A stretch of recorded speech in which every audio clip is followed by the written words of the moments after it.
या देवी सर्वभूतेषु महागौरी रूपेण संस्था नमस्ते नमो नमः।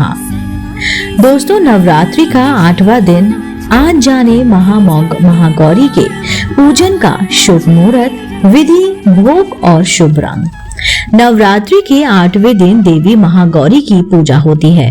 मान्यता है कि इस दिन महागौरी की पूजा से सौभाग्य की प्राप्ति होती है। महाअष्टमी तिथि का विशेष महत्व होता है। इस दिन कन्या पूजन भी होता है। माँ महागौरी की पूजा करने से सभी पापों से मुक्ति मिलती है और अखंड सुहाग के साथ सौभाग्य की प्राप्ति होती है। अष्टमी के दिन माता के महागौरी रूप की पूजा करने से इस दिन महागौरी की पूजा का विशेष महत्व माना जाता है। पौराणिक मान्यताओं के अनुसार भोलेनाथ को पाने के लिए माँ गौरी ने सालों तक कड़ी तपस्या की थी। इस घोर तप में माँ गौरी धूल मिट्टी से ढक गई थी। इसके बाद शिवजी ने स्वयं अपनी जटाओं से बहती गंगा से माँ के इस रूप को साफ किया था। माता के रूप की इस कांति को शिवजी ने पुनः स्थापित किया, इसी कारण उनका नाम महागौरी पड़ा। अष्टमी के दिन माता के महागौरी रूप की पूजा की जाती है। माता का रूप पूर्णतः गौर वर्ण का है। इनकी उपमा शंख, चंद और कुंद के फूल से की जाती है। माता महागौरी के भी आभूषण और वस्त्र सफेद ही होते हैं, इसलिए इन्हें श्वेतांबरी भी कहा जाता है। इनकी 4 भुजाएं होती हैं। इनके ऊपर वाला दाहिना हाथ अभय मुद्रा में है, जबकि नीचे वाले हाथ में मां ने त्रिशूल धारण किया हुआ है। ऊपर वाले बाएं हाथ में डमरू और नीचे वाला हाथ वर मुद्रा में है। इनका वाहन वृषक है, इसलिए माता के इस रूप को वृषरूणा भी कहा जाता है। महागौरी का स्पेशल भोग क्या है, यानी कि माता गौरी को सबसे ज्यादा अधिक प्रिय क्या है।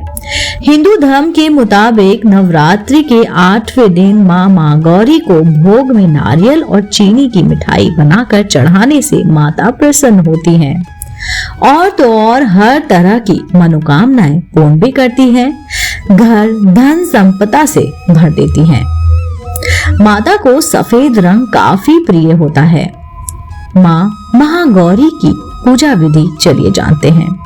सुबह जल्दी उठकर स्नान आदि से निवृत्त होने के बाद साफ स्वच्छ वस्त्र धारण करें। माँ की प्रतिमा को गंगा जल या फिर शुद्ध जल से स्नान कराएं।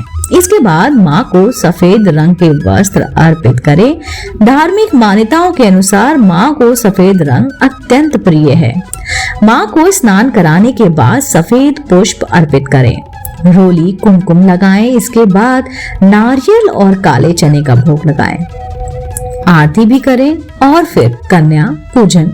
जी हाँ, दुर्गा अष्टमी पूजन विधि क्या है। जैसे कि नवरात्रि के अष्टमी तिथि के दिन कन्या पूजन किया जाता है। इस दिन घर पर 9 कन्याओं को आदर पूर्वक आमंत्रित करें और उनकी पूजा करें। फिर सभी को हलवा, खीर और पूरी का भोग लगाएं और समर्थ अनुसार दक्षिणा देकर आदर पूर्वक घर से विदा करें। मान्यता है कि नवरात्रि के अष्टवें दिन कन्या पूजन करने से माँ भगवती प्रसन्न होती है और भक्तों के सभी दुख दूर हो जाते हैं। अष्टमी के दिन क्यों होती है महागौरी की पूजा। पुराणों के अनुसार माता दुर्गा ने महिषासुर के 9 दिनों तक युद्ध किया और युद्ध करने के बाद उसको हराया। इसलिए नवरात्रि के 9 दिनों तक उनकी पूजा की जाती है। माना जाता है कि अष्टमी के दिन ही माता ने चंड मुंड राक्षसों का भी संहार किया था, इसलिए इस दिन की पूजा का खास महत्व माना जाता है। अष्टमी के दिन को कुल देवी और माता अन्नपूर्णा का दिन भी माना जाता है। इसी कारण से माना जाता है कि इस दिन देवी की पूजा करने से आपके कुल में चली आ रही मुसीबतें और परेशानियां कम होती हैं और आने वाले कुल की रक्षा भी होती है। अष्टमी के दिन कन्याओं को भोजन कराने से घर में धन धान और सौभाग्य बना रहता है। जय माता दी। दोस्तों, नवरात्रि का 8वां दिन यानी कि महागौरी की पूजा विधि, मुहूर्त और भोग, शुभ रंग सारी की सारी जानकारी मैंने आपको इस वीडियो के जरिए आप तक पहुंचाई है। मेरा वीडियो अंत तक देखने के लिए आपका बहुत बहुत शुक्रिया।